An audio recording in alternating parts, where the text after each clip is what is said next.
শান্তিপূর্ণ ও সৌহার্দ্যময় সমাজ গঠনের শিক্ষা সকলের মাঝে ছড়িয়ে পড়ুক। গড়ে উঠুক সমৃদ্ধ বাংলাদেশ। ইসলাম শান্তি ও সম্প্রীতির ধর্ম।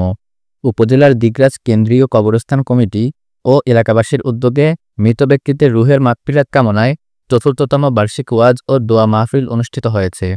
শুক্রবার ২১ ফেব্রুয়ারি দিগরাজ কওমি মাদ্রাসা চত্বরে এ মাহফিল অনুষ্ঠিত হয়।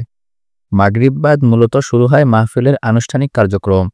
প্রথমে তাফসির থেকে গুরুত্বপূর্ণ আলোচনা করেন খুলনার মুহাদ্দিস মাদানীনগর মাদ্রাসার হাফেজ মাওলানা মুফতি আব্দুল্লাহ আল মাসুদ, মোংলা বন্দর জামে মসজিদের ইমাম ও খতিব মাওলানা বনি আমিন। এছাড়া কুরআন থেকে তেলাওয়াত করেন খুলনা থেকে আগত এইচ.এম. ওয়ালিউল্লাহ। আয়োজিত এ মাহফিলে বিশেষ আকর্ষণ ছিল মিশরের আল আজহার বিশ্ববিদ্যালয়ের শিক্ষার্থী কারি মুতাসিম বিল্লাহ। যদি আগুন লেগে ধ্বংস হয় পৃথিবীর সব বইয়ের দোকান, তবু বিশ্ব থেকে হারাবে না পবিত্র কোরআন।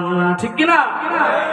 মাহফিলে দিগরাজ কেন্দ্রীয় কবরস্থান কমিটির সভাপতি ও বিশিষ্ট ব্যবসায়ী আব্বাস আলী জমাদ্দার সভাপতিত্ব এবং দিগরাজ কওমি মাদ্রাসার পরিচালক মাওলানা মুঈনুদ্দিন এর পরিচালনায় প্রধান বক্তার আলোচনা করেন ঢাকা থেকে আগত মাওলানা মুফতি শামসুদ্দিন কাসেমি। এছাড়াও উপস্থিত ছিলেন ব্যবসায়ী কমিউনিটি ও সামাজিক সংগঠনের নেতৃবৃন্দ। ওয়াজ মাহফিলে বাংলাদেশসহ সারা বিশ্বের মুসলিম উম্মাহর শান্তি ও কল্যাণ কামনায় এবং মৃত ব্যক্তিদের রুহের মাগফিরাতে বিশেষ দোয়া ও মোনাজাত করা হয়।